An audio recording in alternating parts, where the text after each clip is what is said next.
అందరికీ నమస్కారం.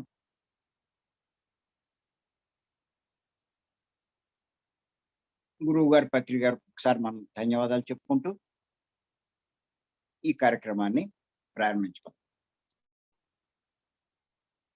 గత మనం 29 టాపిక్స్ నుంచి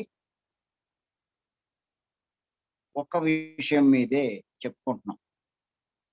ఇది 30వ భాగం, 30వ పార్ట్.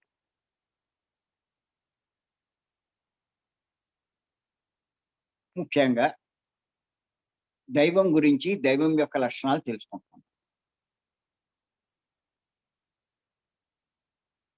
ఏ సందర్భంలో దీన్ని మనం తెలుసుకోవాల్సొస్తుంది అంటే, పత్రి గారు చెప్పిన జ్ఞాన సందేశాల్లో ఒక ముఖ్యమైన విషయం ఏంటంటే, ఆత్మజ్ఞాని శరీరాన్ని పుణ్యక్షేత్రాలకు తీసుకువెళ్ళడు. ఆత్మను దర్శించడానికి శరీరంలోనికే వెళ్తాడు అన్న పాయింట్ మీద. ఎందుకు తీసుకెళ్ళడు ఆత్మజ్ఞాని, ఆత్మజ్ఞానం పొందినవాడు అంటే, భగవంతుడి గురించి వాడికి తెలుసు కాబట్టి. మరి ఆత్మజ్ఞాని యొక్క ఒక గొప్ప లక్షణం ఏంటంటే, భగవంతుడి గురించి అవగాహన చేసుకోవడం, తెలుసుకోవడం.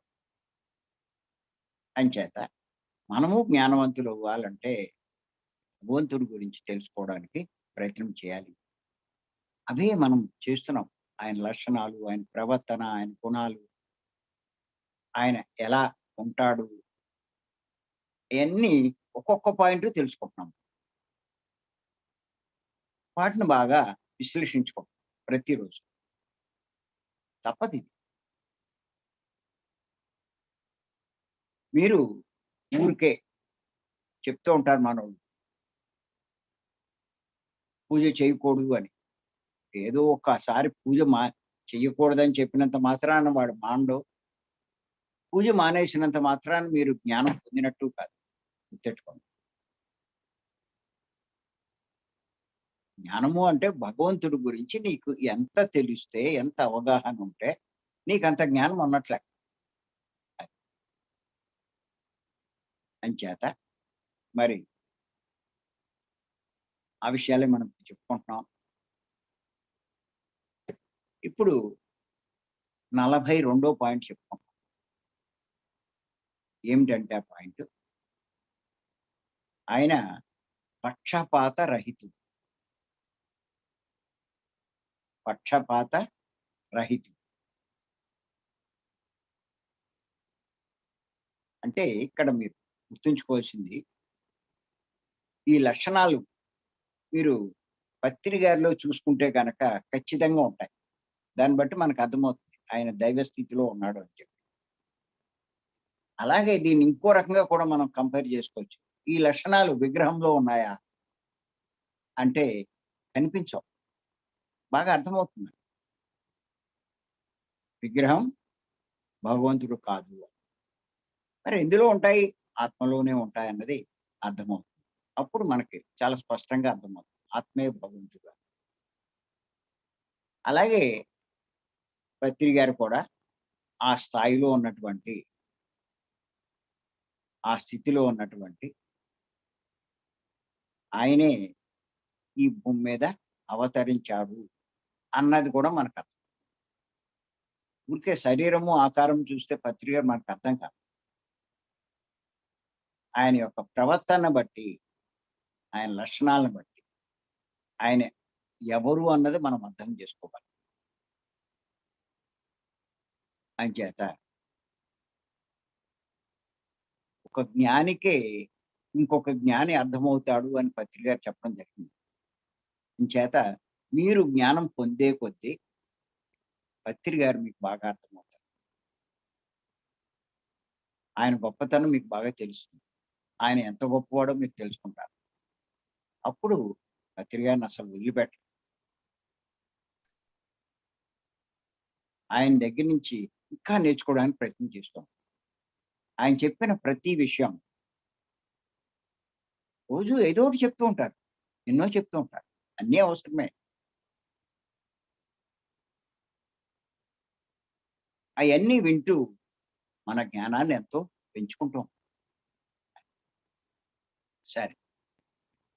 భగవంతుని యొక్క ఒక లక్షణం ఏంటంటే పక్షపాత రహితుడు. అంటే ఏ పక్షం వహించని వాడు. ఏ పక్షం అంటే ఎవరి పట్ల పక్షపాతం ఉండదు. ఆయనకి ఎవరి పట్ల పక్షపాతం ఉండదు. అంటే ఒకరిని ఎక్కువగా, ఇంకొకరిని తక్కువగా చూడడం అంటూ ఉండదు. ఇది మీరు పత్రి గారిలో గమనిస్తే మీకు ఉంటుంది. భగవంతుని యొక్క లక్షణం ఇది. ఆయనకి మంచివాళ్ళు ఒకటే, దుష్టులు ఒకటే. ఒకరిని ఎక్కువ చూడరు.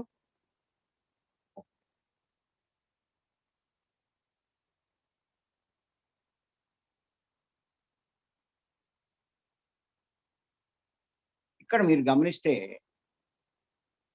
పూజ చేసేవాళ్ళు, పూజలు చేసేవాళ్ళు, ప్రార్థనలు చేసేవాళ్ళు. ఒక పూజలంటే అదే కాదు. ప్రార్థన, నమాజు అన్నీ అందరూ ఒకటే రకం అభిప్రాయంలో ఉంటారు.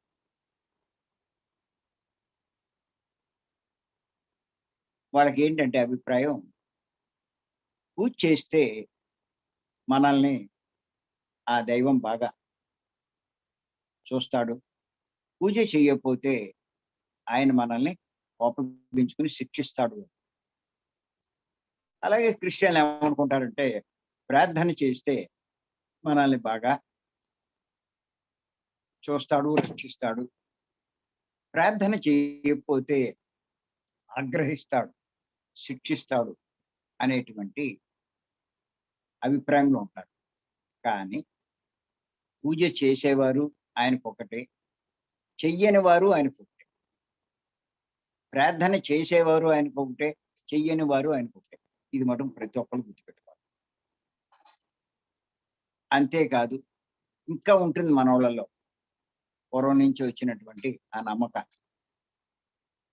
బహుమతులు ఇచ్చిన వారిని ఒక రకంగా, ఇవ్వని వారిని ఇంకో రకంగా చూస్తాడు అని అనుకుంటారు.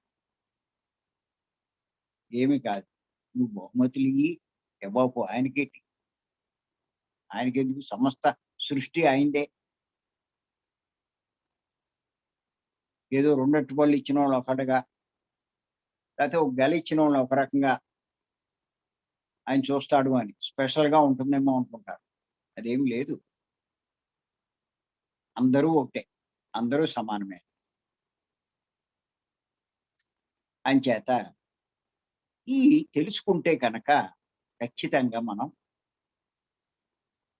జీవితంలో చాలా లాభం పొందుతాం. భగవంతుని విషయంలో అపార్థాలుండవు. అంచేత గుర్తుంచుకోండి. భగవంతుడు ఏ పక్షం వహించను. ఎవరి పక్షం ఉండడు. ధర్మాత్ములకు, అధర్మాత్ములకు. ఆడు ధర్మాత్ముడైనా సరే, అధర్మాత్ముడైనా సరే, రాక్షసుడైనా సరే, దుర్మార్గుడైనా సరే, లేతే మంచి పనులు చేసేవాడైనా సరే, ఏం చేసినా సరే,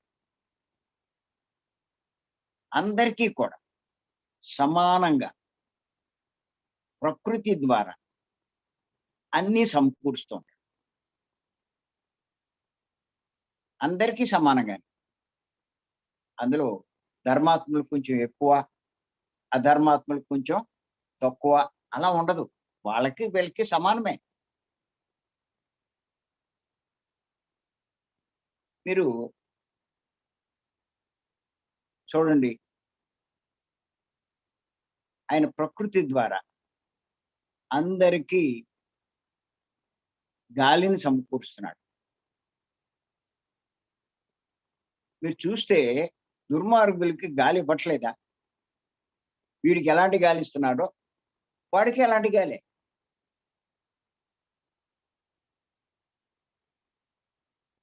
అలాగే నీరు, ఆ నదుల్లో, ఆ సరస్సుల్లో వాటిలో నీరు ఎవడెళ్ళినా తాగొచ్చు. నువ్వు దుష్టుడివి, నువ్వు దుర్మార్గుడివి,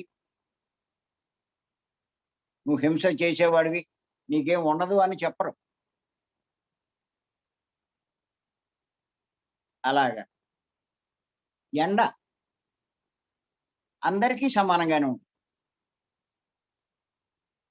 ఆ వేసవికాలంలో అందరూ ఒకటే రకం వేడి. చలికాలంలో అందరికీ ఒకటే రకం చలి. అలా. వెలుతురు అందరికీ ఒకటే. ఇందులో తేడాలేమి ఉండవు.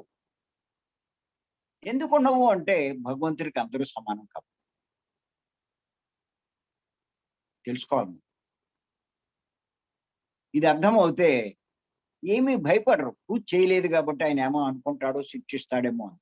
ప్రార్థన చేయలేదు కాబట్టి అదొక పాపమేమో అని భయపడుతూ ఉంటారు. అయన్నీ ఆయనకి అనవసరం. పూజ చేసుకుంటే ఆయనకేంటి? ప్రార్థన చేసుకుంటే ఆయనకేంటి? అయన్నీ ఆయన పెద్ద పట్టించుకోడు. ఆయనకెంతసేపు మన ప్రవర్తన, మన నడవడిక, మన పనులు, మన ద్వారా జరిగే ధర్మ కార్యాలు ఇవే ఆయన చూసుకుంటాడు.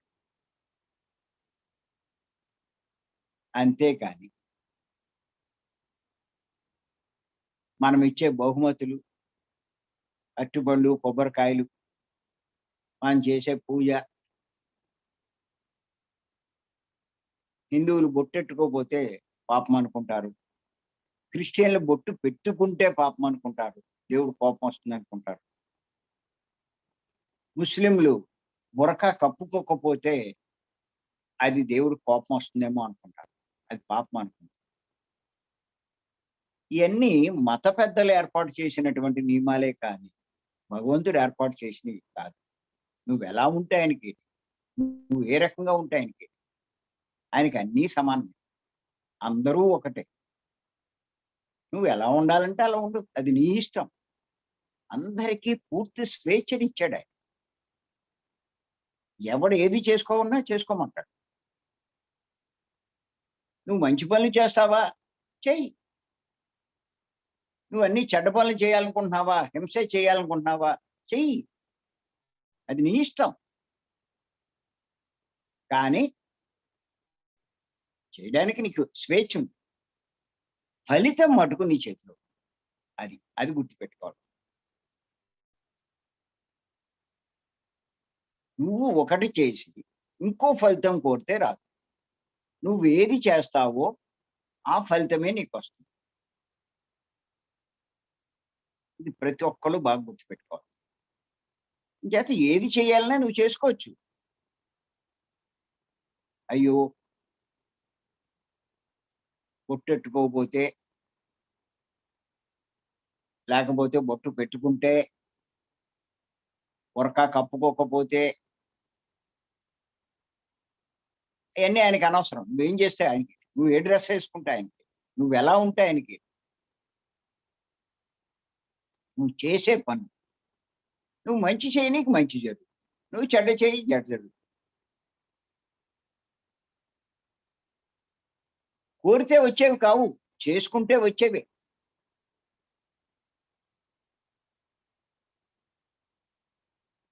అందుకే చేసుకున్న వాడికి చేసుకున్నంత మహదేవ అన్నారు.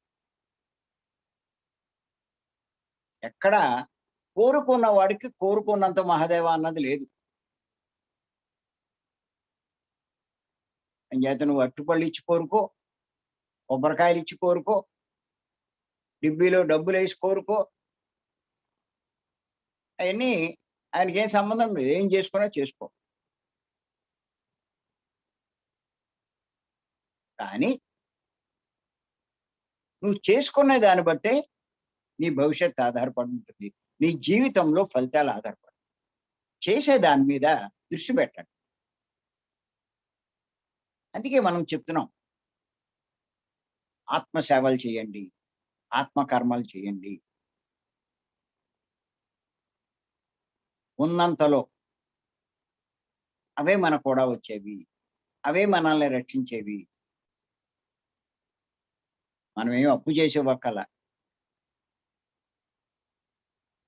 మన సుఖాలనేమి వదులుకునే పక్కల మనకున్న దాంట్లో కొంత ఇచ్చే ప్రయత్నం చేయాలి. అది.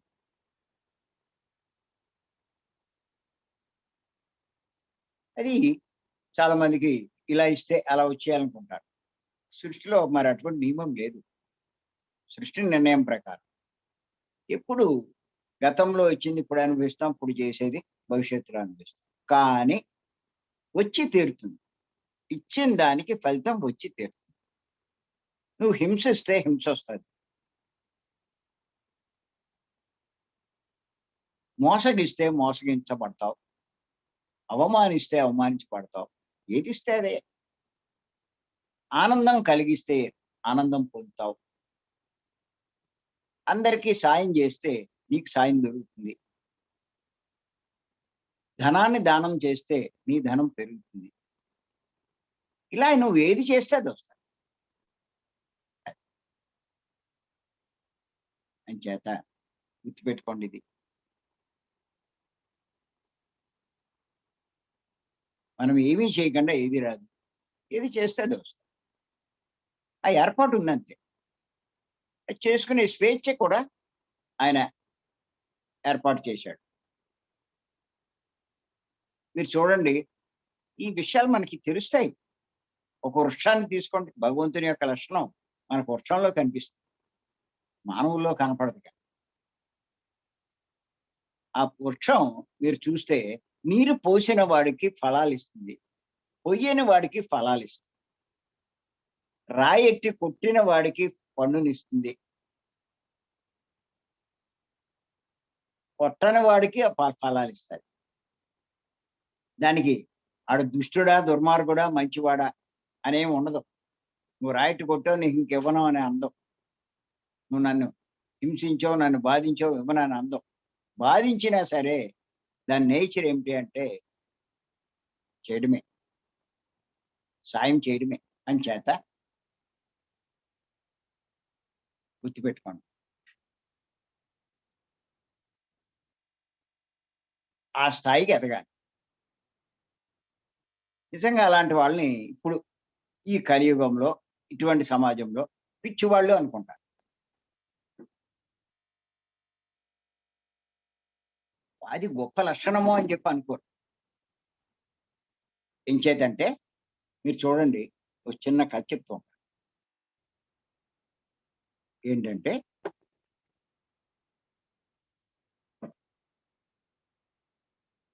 ఒక గొప్ప ఋషి, ఓ స్వామి తపస్సంపన్నుడు. ఓ రోజు ఓ చెరువులో నీరు తాగడానికి చెరువు దగ్గరికి వెళ్ళాడు. ఆ నీరు అది తీసుకొని తాగుతూ ఉంటే చెరువులో ఒక తేలు అందులో పడి కొట్టుకుంటుంది. పాపం ఆ తేలు మీద ఇతను జాలిపడి దాన్ని అలా 2 చేతులతో తీసి ఆ బయట పెడదామనుకున్నాడు. ఇలా తీయగానే అదేం చేసింది అంటే పుట్టింది. పుడితే విపరీతమైన బాధొచ్చింది. గమ్మున అక్కడే వదిలేసాడు. వదిలేస్తే మళ్ళా కొట్టుకుంటుంది అందులో. మళ్ళా కొట్టుకుంటూ ఉంటే మళ్ళా వీడికి ఎందుకో దాని మీద జాలేసింది. అయ్యయ్యో! పాపం అని. మళ్ళా తీశాడు. తీస్తే మళ్ళా పుట్టింది. ఇలా 3, 4 సార్లు జరిగింది. అప్పుడు ఆ పక్క నుంచి ఎవరో చూసాడు. ఏంటిది ఈ స్వామీజీ పిచ్చోళ్ళలా ఉన్నాడు. అది కుట్టి బాధ పెడుతూ ఉంటే దాన్ని బయటికి తీద్దామని ప్రయత్నం చేస్తున్నాడు. మూర్ఖుడు కాకపోతే. ఆ పుట్టే తేలు అలా పడి చస్తేనే వదిలిపోద్ది. ఇలాంటి పని చేస్తాడు ఈడు అని అడిగాడు. ఏంటి ఏంటి స్వామి మీరు పిచ్చోళ్ళలా ఉన్నారు.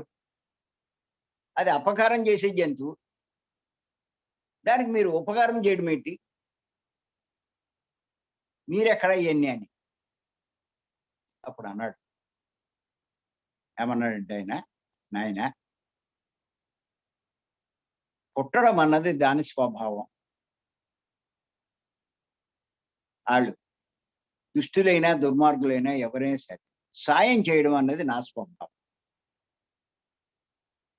అంచేత అది ఆ పని చేస్తుంది. దాని పని అది చేస్తుంది. నా పని నేను చేస్తున్నాను. ఆయన చెప్పింది వాడికి ఓ పిచ్చోడు అని అనుకోవడమే తప్ప, ఇంకంతకన్నా వాడికి అర్థం కాదు. అది. అంటే ఎందుకు చెప్తారు ఇటువంటి కథలు అంటే, కొంచెం అది అపకారికి ఉపకారం. నెపమెన్నక చేయువాడు నేర్పరి సుమతి అని చెప్పి. సుమతి శతకాలు. గొప్ప స్థితికి ఈ చెంప మీద కొడితే ఇంకో చెంప చూపించాడు జీసస్.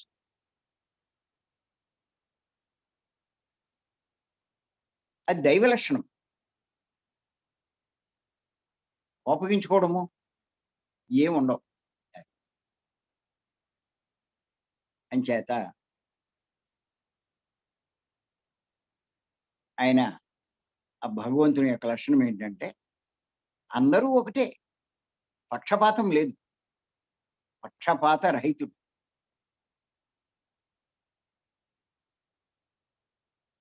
ఇక్కడ ఇంకొక పాయింట్ మనం గుర్తుంచుకోవాలి. ఈ భగవంతుడు 2 రకాలు. లోక కళ్యాణం కోసం శరీరం ధరించి వచ్చినవాడు. శరీరం ధరించకుండా ఉన్నవాడు. ఇక్కడ శరీరం ధరించిన భగవంతుడు ధర్మం పక్షం వహిస్తాడు. శరీరం ధరించని భగవంతుడు అందరి పక్షాన సమంగా ఉంటాడు.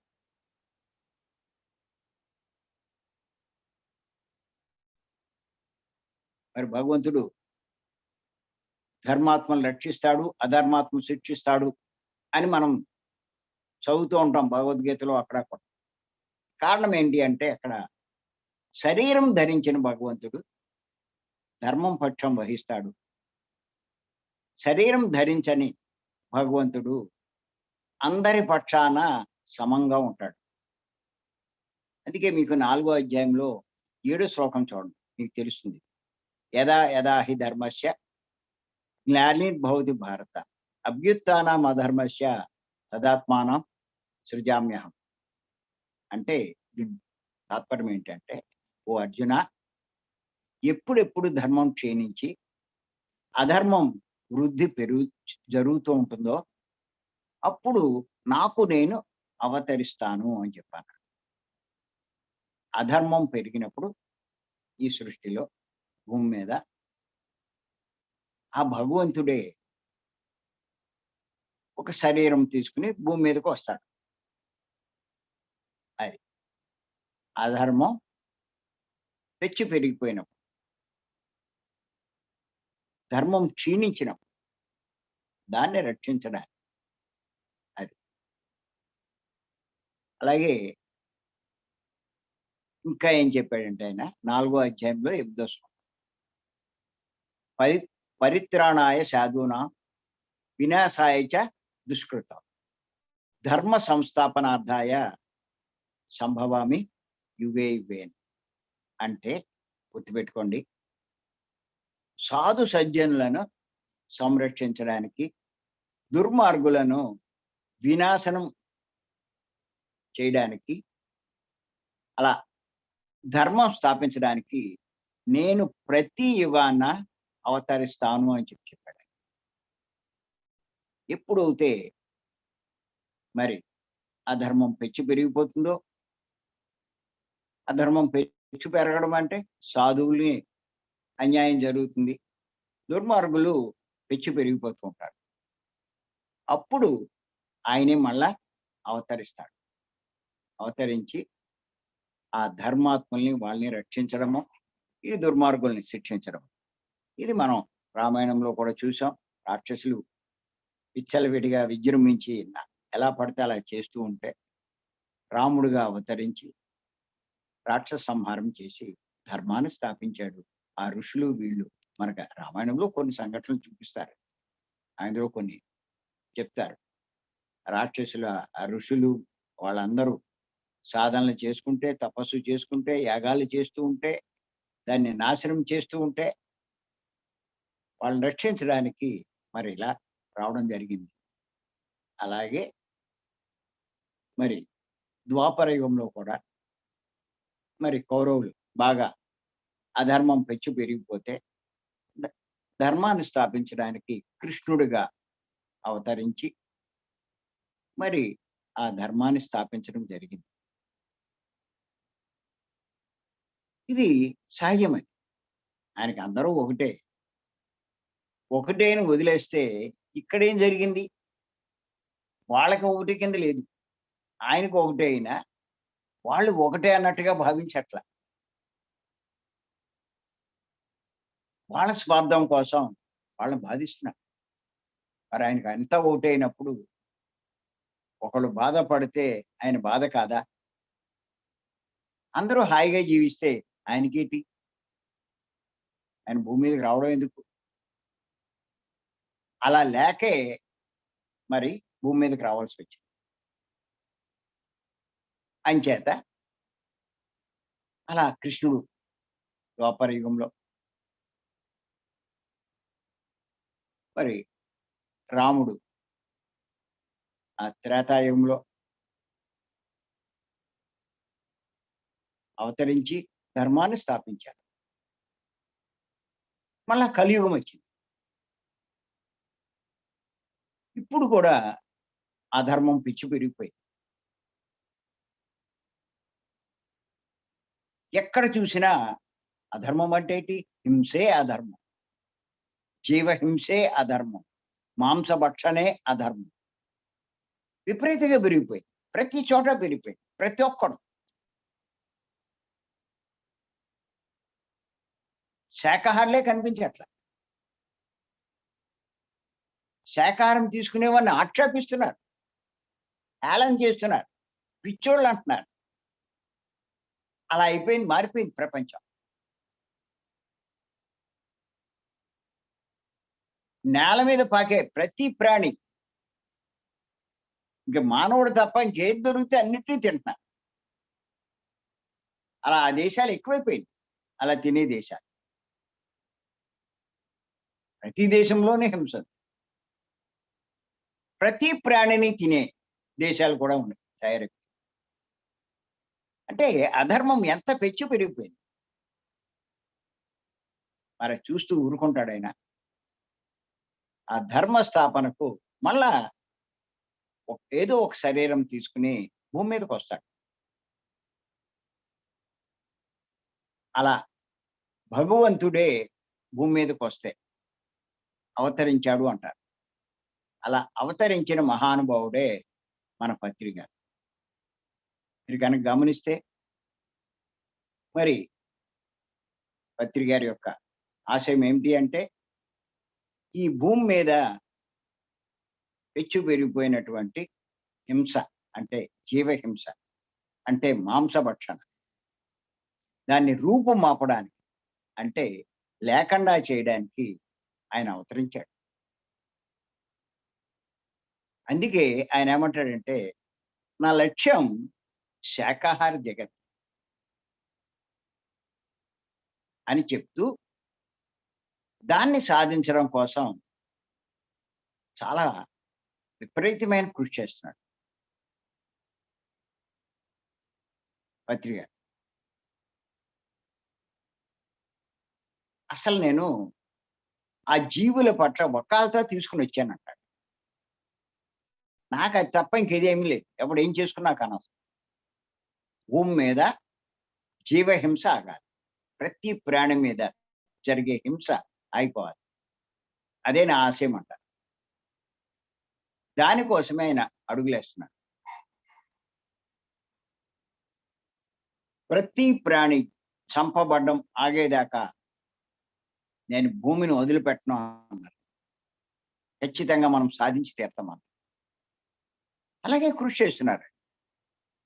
ఎంతో సాధించారు, సాధిస్తారు. 95 దాకా నేను భూమి మీదే ఉంటాను. మరి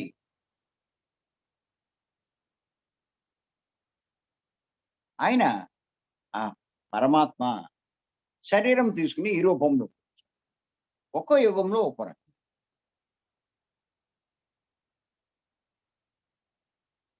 ధర్మం కావాలి.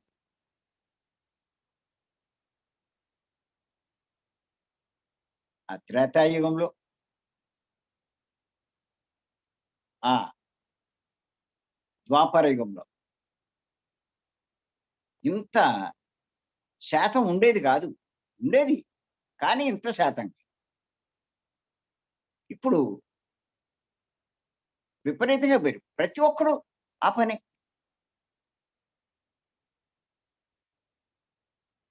చాలా మూఢత్వం. తినకపోతే పని ఎలా చేసుకుంటాం? మనం జీవించగలమా అంటారు.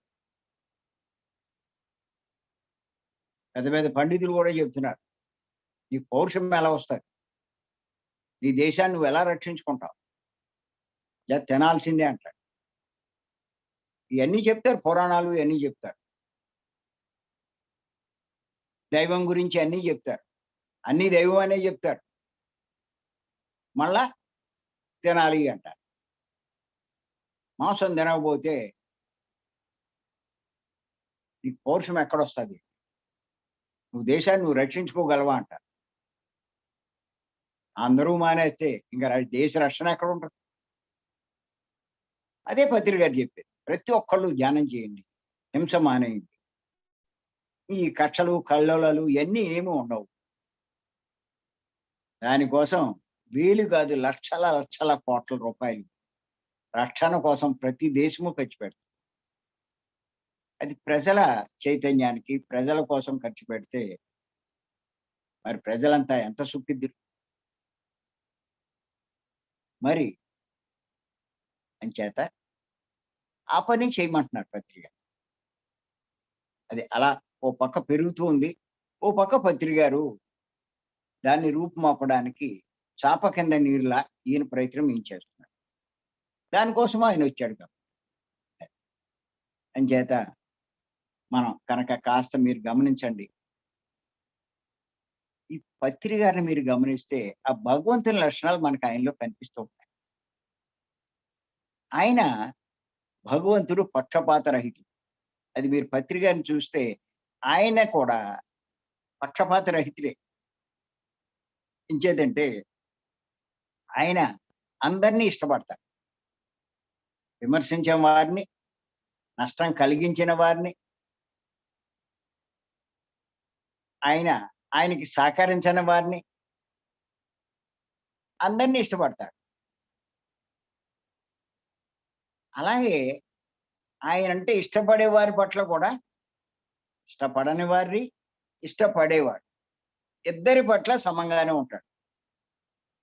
అందరిని ఇష్టపడతాడు. అందుకే మీరు చూడండి ఒక్కొక్కసారి కొంతమందిని పైకి తీసుకెళ్ళి స్టేజ్ ఎక్కిస్తూ ఉంటారు. వాడు బయట ఎంతో విమర్శిస్తూ ఉంటాడు ఆయన. తిడుతూ ఉంటాడు, ఇలా అంటాడు. ఈ గడ్డబోడు లేకపోతే ముసలోడు ఇలా మాట్లాడుతూ ఉంటారు మాట. ఆళ్ళని తీసుకొచ్చి స్టేజ్ ఎక్కిస్తే ఈ చూసినోళ్ళకి ఆడి యొక్క ప్రవర్తన అయి చూసినోళ్ళకి ఎలా ఉంటుంది అంటే, ఏంటి పత్రి గారు వీడిని పైకెక్కిస్తారు. అంటే ఆయనకి అందరూ ఒకటే. అది మనకి గ్రహించలేక అలా అనుకుంటూ ఉంటాం.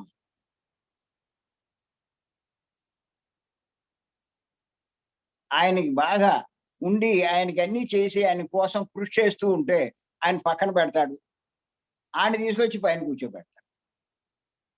ఈళ్ళకి మండిపోతూ ఉంటది. కారణం ఏమిటి అంటే ఆయనకంతా ఒకటే కాబట్టి. ఎవరో ఒకసారి పత్రికని అడిగారు. ఏమని అడిగారంటే, "ఏవండీ ఇక్కడ మన సొసైటీలో చూస్తూ ఉంటే ఒక మాస్టర్‌కి అస్సలు పడదు. పైకి మామూలుగా అంతా ఒకటే అన్నట్టుగా ఉంటారు. కానీ చూస్తే వాడిని వీడు విమర్శిస్తాడు, వీడిని వాడు విమర్శిస్తాడు. ఇలా కనిపిస్తూ ఉంటారు మనకి. కానీ మిమ్మల్ని అందరూ ఇష్టపడతారు. ఏమిటండి రహస్యం?" అప్పుడు పత్రి గారు చెప్పారు. "ఏమీ లేదు నాయనా రహస్యం. నేను అందరిని ఇష్టపడతాను. అందుకే అందరూ నన్ను ఇష్టపడతారు" అని చెప్పన్నారు. అంచేత ఏంటంటే మరి ఆ లక్షణము మనకి పత్రి గారిలో కనిపిస్తుంది.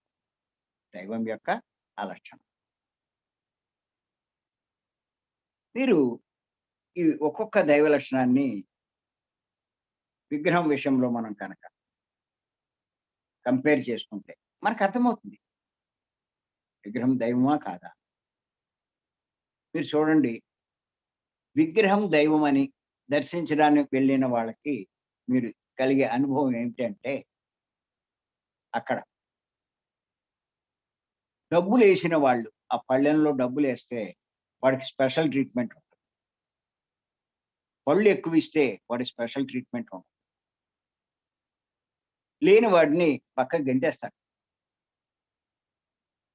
అలాగా ఆ పళ్ళెంలో ఎక్కువ డబ్బులేస్తే వాళ్ళు వాడిని కూర్చోబెట్టి స్పెషల్‌గా హారతిచ్చి, నించోబెట్టి, దర్శనం చేయించి, తీర్థం ఇచ్చి, అన్నీ ఇచ్చి స్పెషల్‌గా చూసి పంపుతాడు. ఇవ్వని వాడిని నడు నడు అంటాడు. ఆఖరికి తిరుపతిలో కూడా చూడండి. ఎన్ని రకాల దేవుడి దగ్గర ఎన్ని రకాల దర్శనాలుంటాయి. ఈ టికెట్టు, ఆ టికెట్టు, ఈ దర్శనం, ఆ దర్శనం, వీఐపీ, అలా మినిస్టరు, వీడు, వాడు అంటూ. మరి ఆయనకి సామాన్యుడు ఒకడే, చీఫ్ మినిస్టర్ ఒకటే. అందరికీ ఒకే రకమైనటువంటి ట్రీట్‌మెంట్ లేదక్కడ.